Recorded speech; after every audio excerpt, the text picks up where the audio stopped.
वैसे ही बहुत सारे मसीह लोगों को ये बात आज बिल्कुल का ज्ञात नहीं है उन्हें कि अब वो पुरानी वाचा में नहीं है, अब वो नई वाचा में है। आप जानते हैं पुरानी वाचा के अंदर एक सबसे दुखद बात क्या थी कि परमेश्वर ने उन्हें कहा था, विदाउट होली स्पिरिट तुम्हें मेरी आज्ञाओं को मानना है। लेकिन नए नियम के अंदर जो सबसे बड़ा प्रिविलेज हमें मिला है, परमेश्वर ने हम सबों को पवित्र आत्मा दिया है ताकि हम उसके साथ चल पाएं। आप जानते हैं मोस्ट ऑफ पीपल ये बात का कम नॉलेज रखते हैं, लेकिन आज आप जानिए। क्या आप जानते हैं जब परमेश्वर ने आदम को बनाया तब परमेश्वर ने आदम ने अपनी पत्नी का नाम हवा रखा, लेकिन परमेश्वर ने उसकी पत्नी का नाम हवा नहीं रखा था। उसका नाम क्या रखा था? क्या रखा था? इंग्लिश में लिखा गया है हेल्पर। अब मैं बताना चाहता हूं, जब आप नए नियम में यीशु मसीह जब पवित्र आत्मा के लिए बात करता है, आप जानते हो वो सेम वर्ड यूज करता है पवित्र आत्मा के लिए। मैं पिता से प्रार्थना करूंगा और वो तुम्हें एक सहायक देगा। जैसे हवा जो थी वो आदम के मदद के लिए थी, वैसे ही सेम पवित्र आत्मा भी आपके मदद के लिए भेजा गया है। देखो, आज मैं आपके साथ जो शेयर कर रहा हूं, मैं ये बात अच्छे से जानता हूं, आप में से अगर कोई 4 घंटा बाइबल स्टडी भी करता है ना, तो भी ये काम वो खुद की शक्ति से नहीं कर सकता। ये काम करने के लिए आपको खुदा को पुकारना है। और मैं इतना भी कहूंगा, जिसने परमेश्वर को इन चीजों के लिए पुकारा और वो ये चीज न कर पाए, इट इज इम्पॉसिबल। ठीक है, आइए मैं आपके सामने पहले बेस रख रहा हूं। आप जानते हैं, मैं कुछ इंसिडेंट्स रख रहा हूं आपके सामने जो यीशु मसीह के साथ हुए। इस पूरे पवित्र शास्त्र में जब परमेश्वर शरीर में आया यीशु मसीह के अंदर, और आपने देखा होगा इन दोनों का, पिता और पुत्र का, दोनों का नाम यस से स्टार्ट होता है। कभी एक बार आप बोलते ना hallelujah. Do you know what is the meaning of hallelujah? Hallelujah, yeah it's a short form of यहोवा। या मतलब उसकी स्तुति हो, यहोवा, और नए नियम में यीशु। और आप जानते हैं जब यीशु उस पृथ्वी पर आया, मैंने उसके जिंदगी की कुछ ऐसी बातें सीखी इन दिनों में जो मैं आज आपके साथ शेयर करना चाहता हूं। आप जानते हैं कब से उससे लोगों ने टॉर्चर करना स्टार्ट किया? बाइबल कहती है 30 साल की उम्र में जब वो अपना घर छोड़ के निकला, तो सबसे पहले उसकी फैमिली ने उसके लिए एक बात कही कि इस व्यक्ति का चिट ठिकाने पर नहीं है। इंग्लिश में ऐसा कहा जाता है, he is a crazy man. आप मुझे बताइए, अगर आपकी फैमिली में से कोई भी बाहर जाके आपके लिए कहे कि ये पागल है, सोचो ये आपके लिए कितनी पेनफुल चीज होगी कि आपका परिवार आपकी इंसल्ट करता है। पर आपको पता है यीशु मसीह को इस बात का कोई फर्क नहीं पड़ा। उसके बाद जब वो सेवकाई करने निकला, आप कांस्टेंट देख सकते हो उसके डिसाइपल्स, उसके चेले उसे नहीं समझते थे, लेकिन ये बातें भी उसे इतनी हर्ट नहीं करती थी। तीसरी बात आप देखोगे, जब उसके साथ एक हद हो गई, जब लोगों ने उसे शैतान पुकारना स्टार्ट किया। बहुत सारे लोगों ने कहा ये दुष्ट आत्मा जो निकालता है ना, ये खुद की ताकत से नहीं निकालता है, ये कहां जाता है वहां पर सेटिंग करके आता है शैतान के साथ, ये दुष्ट आत्माओं की सहायता से दुष्ट आत्मा निकालता है। जब यीशु ने ये सुना, तब भी उसे कुछ दुख नहीं हुआ। और ये बात तो छोड़िए, जब यीशु लकड़ी पे गया, 4 लोग पकड़ के खड़े थे, 2 लोग मार रहे थे, आपको पता है यीशु वहां भी नहीं रोया। पूरी बाइबल के अंदर यीशु मसीह 2 बार रोया है। और मैं आज आपको वही 2 बातें समझाना चाहता हूं कि परमेश्वर कब आपके साथ ब्रोकन होता है रहकर। आप जानते हैं फर्स्ट टाइम यीशु कब रोया? कितनी बड़ी बात है, उसे कीले लगे, उसे गालियां पड़ी, उसके मुंह पे थूका गया, पर वो एकदम जैसा था वैसा ही बना हुआ। लेकिन एक चीज जब उसके साथ हुई, लिखा है वह रोया। और आज आपको भी ये बात देखनी है कि परमेश्वर आपके साथ आनंदित है कि वो आपके साथ रोता है। डू यू नो एक दिन क्या हुआ? बाइबल कहती है वो यरूशलेम आया, और जब उसने यरूशलेम को देखा, बाइबल कहती है वो रो पड़ा। ही क्राई, वो रोया। क्यों रोया वो? उसके नीचे रीजन लिखा है, क्योंकि उसने ऐसी बेड़ें देखी जिनका कोई चरवाहा नहीं था। आपको पता है प्रभु यीशु कब रोता है?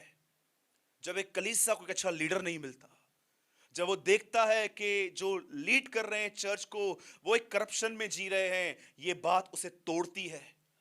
मैंने रिसेंटली मैं एक जगह पर प्रचार कर रहा था और मेरे पहले एक प्रीचर बुलाए गए थे and he preach like that. उन्होंने ऐसा प्रचार किया कि अगर तुम अपना पैसा प्रभु को नहीं दोगे तो डॉक्टर को दोगे।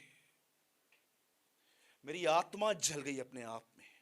पैसा दो प्रभु के राज्य में, अगर नहीं दोगे तो ये तुमको डॉक्टर को देना पड़ेगा। और लोग डर डर के डाल रहे थे और मैं सच कह रहा था। मैंने प्रभु से प्रार्थना की, प्रभु मीटिंग पूरी होने के बाद मुझे इस आदमी से 10 मिनट मिलना है ताकि मैं जानूं कि किस यीशु का प्रचार कर रहे हैं हम। परमेश्वर हर्ट होता है ऐसी प्रीचिंग से। परमेश्वर हर्ट होता है उन प्रचारकों से जो अपनी चर्च को गिल्ट में लेके जाते हैं। Do you no guilt? जिस प्रचार को सुन के आपके अंदर गिल्टीनेस आती है कि मैं कितना घटिया आदमी हूं, मैं कब सुधरूंगा। आपको पता है पौलुस कहता है gospel is the gospel of hope. सुसमाचार उम्मीद का सुसमाचार है, आशा का सुसमाचार है। वो प्रचार जो आपको गिल्ट में लेके जाता है, वो प्रचार कभी परमेश्वर की तरफ से नहीं हो सकता। यीशु मसीह ने कभी भी ये नहीं कहा कि तुमने सुना था और तुम्हारे साथ ये होगा, फुल स्टॉप, जाओ। यीशु मसीह ने हमेशा उन्हें रास्ता दिखाया कि भले ही तुम कैसे भी हो, तुम बाहर आ सकते हो। The gospel is a gospel of hope. और जब परमेश्वर देखता है ऐसे प्रचारकों को जो चर्च को गिल्ट में लेके जा रहे हैं, जो परमेश्वर का एक गलत चित्र वहां पर भेज रहे हैं, बाइबल कहती है वह उस समय रोया जब उसने देखा कि ये ऐसी बेड़े हैं जिनका कोई चरवाहा नहीं है।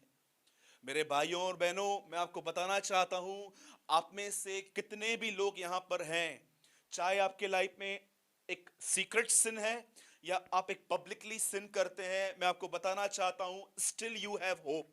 परमेश्वर आपको छुड़ा सकता है। सिर्फ एक कंडीशन पे, आपको और मुझे ईमानदार बनना है। उसके सामने मान लेना है कि हां प्रभु मैं ऐसा हूं, बड़े से बड़ा गुनहगार वहां से आ सकता है। एंड सेकेंड थिंग जो मैंने उस प्रीचर के मुंह से सुनी, जानते हो उन्होंने क्या कहा? Jesus loves Sinners. आपको पता है इस पूरे होल बाइबल में ये वर्ड नहीं है। अगर आपको कहां मिले तो प्लीज आप मुझे दिखाना। The Bible says Jesus call sinners to repentance. मैं पापियों को मन फिराने के लिए बुलाने आया हूं। आपको पता है पूरी न्यू टेस्टामेंट में आपको कहां भी ये वर्ड नहीं मिलेगा कि पापियों से प्रेम। बाइबल कहती है मैं पापियों को मन फिराने के लिए बुलाने आया हूं। और ये मन फिराना कैसा होता है कि परमेश्वर आपसे कॉन्स्टेंटली आपकी गलतियों को नजरअंदाज करता है, माफ करता है, आपको फिर भी आपके गलत रवैये के बाद भी वो आपसे प्रेम करता है। इसलिए रोमियो में लिखा गया है कि परमेश्वर की भलाई तुम्हें मन फिरा का अवसर देती है। कभी आपने सोचा कि आपके अंदर कोई बदलाव न होने की वजह से भी खुदा क्यों आपको अपना प्रेम देता है, आपकी सारी जरूरतें पूरी करता है ताकि आप मन फेर के उसके पास आए। बहुत ब्यूटीफुल लिखा है इंग्लिश में, the goodness of God lead man to repentance. एक परमेश्वर की भलाई तुम्हें मन फिराना सिखा देती है। आज मैं अपना फर्स्ट क्राइम यहां पर जो यीशु का था कि उसने देखा कि यरूशलेम को एक अच्छा चरवाहा नहीं है, वो रो पड़ा। अब मैं दूसरा आपके साथ शेयर कर, वे हमारी तरह बाहर आए, जैसे वो मिस्र से बाहर आए, हम संसार से बाहर आए। वो मूसा के पीछे पीछे चल रहे थे, हम यीशु के पीछे पीछे चल रहे थे। हमारा पानी का बपतिस्मा हुआ जब वो लाल समुद्र के नीचे से गुजरे, उनका बपतिस्मा हुआ। हमारा पवित्र आत्मा का बपतिस्मा हुआ, वो बादल के नीचे थे, उनका बपतिस्मा हुआ। पर आपको पता है वे नाश हो गए। और जिस वजह से वो नाश हुए, वो सिन यहां मेंशन है, लिखा है उनके अंदर विश्वास के साथ बैठा नहीं। आप जानते हैं किन लोगों के अंदर परमेश्वर का वचन विश्वास के साथ नहीं बैठ पाता? Do you no this thing? वो कौन से लोग होते हैं जिनके अंदर प्रभु का वचन विश्वास के साथ नहीं जाता? आपको पता है जब आप नए नए प्रभु में आए थे, आप कितने टूटे हुए थे, आप सहारे की तलाश में थे, आप ये सोचते थे कहां से भी मेरी भलाई हो, बस हो। आप ये सोच के नहीं आए थे कि मैं कलीसिया में हमेशा आऊंगा। आप टूटे हुए हृदय से अपने छुटकारे की भूख और प्यास रख के यहां पर आए थे। आपको पता है उन दिनों में आप वचन इतना सुनते थे ध्यान से, और जैसे वचन चलता था आपके आंखों से आंसू बहते थे। आप बोलते थे परमेश्वर मुझसे, प्रभु ने मुझसे बात की। लेकिन जब आपकी प्रॉब्लम दूर हो गई और आहिस्ते आहिस्ते आपको कलीसिया में लोग मिल गए, अब आप थोड़े फेमस बन गए, अब आपको थोड़ा वचन का नॉलेज आ गया, अब आपको पास्टर के साथ घूमने का मौका भी मिल गया, आहिस्ते आहिस्ते आपकी प्रभु के साथ पकड़ ढीली पड़ गई, और अब आप एक फॉर्मल वे में प्रभु के साथ चलने लग गए कि चलो 8 to 9 चर्च में जाना है। पर आप सोचो इन स्टार्टिंग के दिनों में आप प्रभु के पास कैसे आए थे? आप जानते हैं यहां पर क्या हुआ? अब सुनिए, मैं एक स्टोरी आपको बता रहा हूं जिसका जिक्र इस पवित्र शास्त्र में आया हुआ है। आप जानते हैं एक दिन बाइबल कहती है एक समय था कि यीशु मसीह विजिटिंग्स कर रहा था। कई बार वो जकई के घर में गया, एक बार वो शिमोन कोड़ी के घर में गया, लेकिन एक परिवार ऐसा था जिनके साथ वो बैठता था, और उस परिवार का नाम था मार्था और मरियम। और जब यीशु वहां जाता था, मैं पूरे हृदय से ये बात पर विश्वास करता हूं कि यीशु हमेशा कोई वचन शेयर करके उनको ब्लेस करता था वहां पर। लेकिन हुआ क्या जानते हो? जो वचन उन्होंने सुना था, अब समय आया कि उस वचन को वो कैरी करके रखें। आपके साथ क्या होता है? आप यहां आते हैं, प्रभु का वचन सुनने के लिए आते हैं, लेकिन एक प्रॉपर समय आता है कि जब आप किसी प्रॉब्लम में आते हो ना, परमेश्वर आपको वर्ड देता है। बहुत कम लोग हैं जो उस वर्ड को ग्रिप करके रखते हैं। जैसे पौलुस कहता है कि I am grip with my calling, वो कहता है मैं अपने बुलाहट के साथ बंधा हुआ हूं। बहुत कम लोग होते हैं जो अपने उस ग्रिप करके रहते हैं। पर आपको पता है, जब इनके घर में प्रॉब्लम आई, इनका भाई बीमार पड़ गया, इन्होंने फेथफुली यीशु को एक संदेशा भेजा कि जिसे तू प्रेम करता है वह बीमार है। और जब यीशु ने यह सुना तो उसने क्या कहा कि नहीं, अभी नहीं चलना है। और उसके बाद जब उसने चलना स्टार्ट किया, और 4 दिन वहां पर लगे थे जाने के लिए। आपको पता है वहां पर क्या हुआ? एक चेले ने उससे पूछा, प्रभु हम कहां जा रहे हैं? बोला वहां पर लिखा गया है। थोमा ने उसके लिए कहा, मरने वालों के साथ हम भी मरने चलें। आपको पता है ये मजाक नहीं है, ये अनफेथ है, ये अविश्वास है। आप जानते हैं उसने क्या कहा? क्यों ऐसा कहा, मरने वालों के साथ हम भी मरने चले? क्योंकि आप उससे एक चैप्टर पहले पढ़ना, यीशु उसी जगह से वापस आया था क्योंकि लोग उसे मार रहे थे।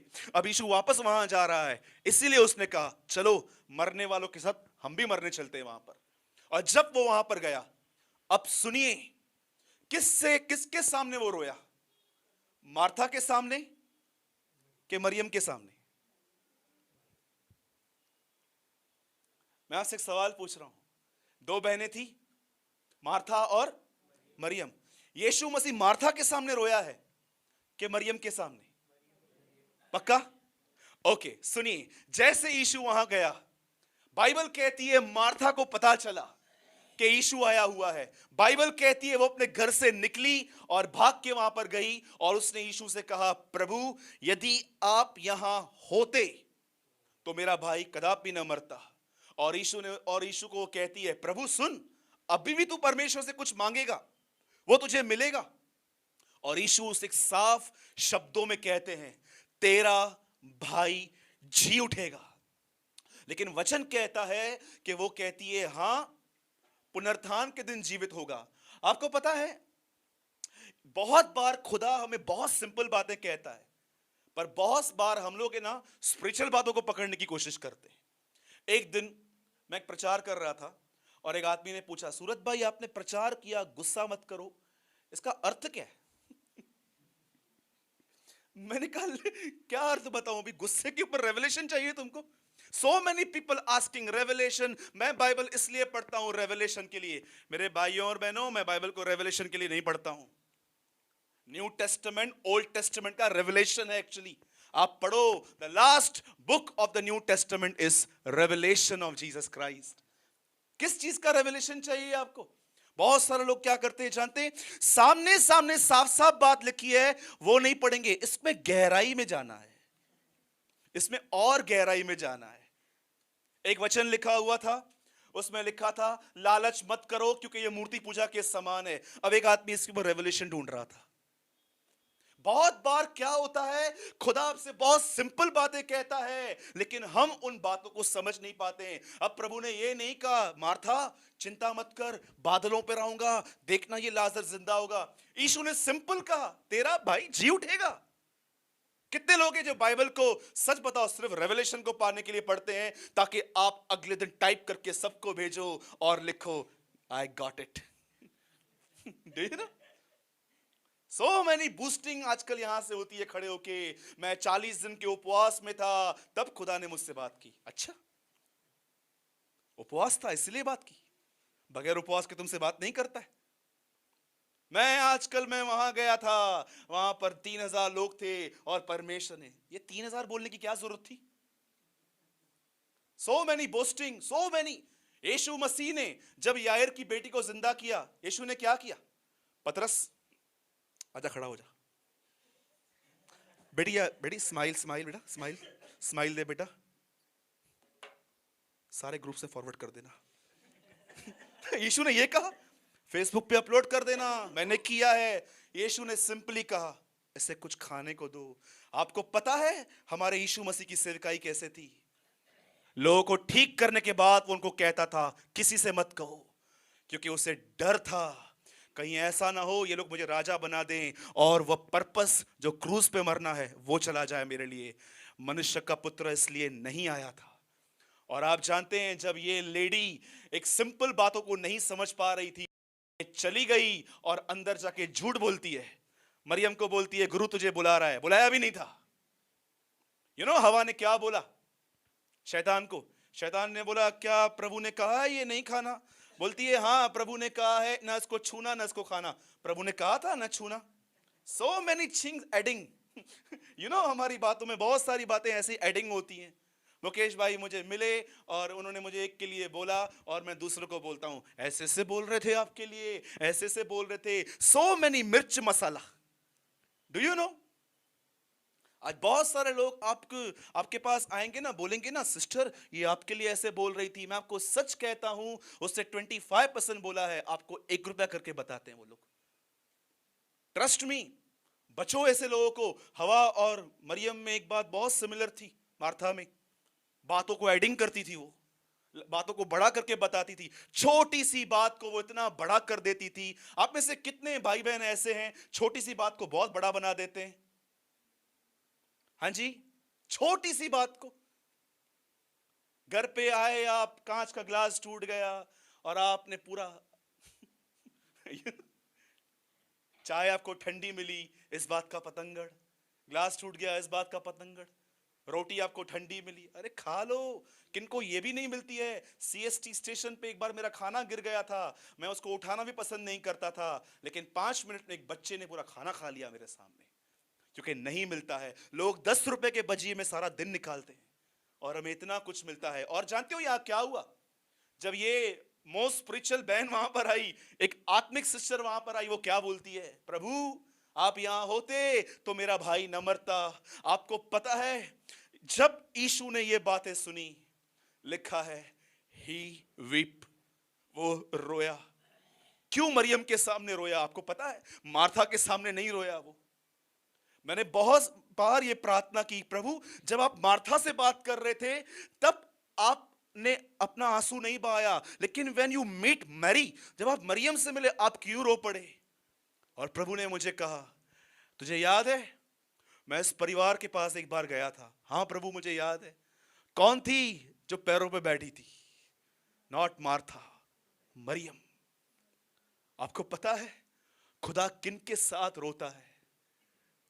वो बेचारा उनके लिए नहीं रोता जो हफ्ते में सिर्फ एक दिन कलीसिया अटेंड करते हैं, लेकिन वो उन लोगों से निराश हो जाता है जो ऑलमोस्ट एवरी मीटिंग आते हैं, लेकिन जब उनके ऊपर कुछ टेम्पटेशन, उनके सामने कुछ लैकनेस, कमजोरी आती है, वो उनको देख के रोता है कि ये लोग कितना जोर जोर से शाउट करते हैं, आमीन, प्रेज द लॉर्ड, हालेलुया, लेकिन आज ये लोग मेरे साथ स्टैंड नहीं है। आप जानते हैं पूरे इंटायर बाइबल में यीशु मसीह तब नहीं रोया जब उसे कीले लग रहे थे, वो उस समय रोया जब उसने देखा मेरे साथ रहने वाले लोग मुझ पर भरोसा नहीं करते। आप सोचो, आप एक बाप हो और आपके पास लाखों रुपए हैं, करोड़ों रुपए हैं, और आप अपने बेटे को एसएमएस करते हो कि बेटा तुझे कितना पैसा चाहिए, और आपका जो बेटा है वो आपको रिप्लाई करता है, आप कहां से दोगे, आप खुद भिखारी हो। कितनी हर्ट करेगी ये बात। आप जानते हैं बहुत सारे लोग आज, परमेश्वर बहुत सारे लोगों से हर्ट क्यों है आज? क्योंकि परमेश्वर उन्हें देखता है कि वो कैसे चल रहे हैं जब वो अपने प्रॉब्लम्स में आ रहे हैं। आपको पता है प्रभु यीशु क्या उपेक्षा कर रहा था? जब यीशु ने उससे पूछा तुमने उसे कहां रखा है, वो कहती है प्रभु हमने उसे कब्र पे रखा है। लिखा है यीशु वहां पर गया और जैसे वो वहां पर खड़ा हुआ और वो कहता है इसको हटाओ, लिखा है पत्थर को हटाओ, हटाओ इस अविश्वास को वहां से। और जैसे यीशु वहां पर गया, आपको पता है यीशु क्या एक्सपेक्ट कर रहा था इस परिवार से? मैं आपको बताना चाहता हूं ये कैसे हुआ। जब लाजर मरा और जब उसका बॉडी वहां पर पड़ा हुआ था, वहां पर स्मेल आना स्टार्ट हुआ होगा और सब लोग वहां पर मार्था और मरियम के पास आए होंगे, अरे हैजा फैल जाएगा, प्लेग फैल जाएगी, इसे उठाओ, समझ क्यों नहीं रही हो? आपको पता है उन्हें क्या उत्तर देना पड़ेगा? जैसे उनके ऊपर एक प्रेशर आया, वैसे ही लाइफ में आपके ऊपर भी बहुत प्रेशर्स आएंगे। अरे शादी में पैसा कहां से आएगा, ये कैसे होगा, वो कैसे होगा। लाइफ कभी कभी आपके सामने इतनी प्रेशराइज आपको करेगी। जब इन दोनों बहनों को प्रेशराइज हुआ, उन्हें ये बोलना चाहिए था जोर से, हम इसे नहीं उठाएंगे, वो हमारे लिए आएगा।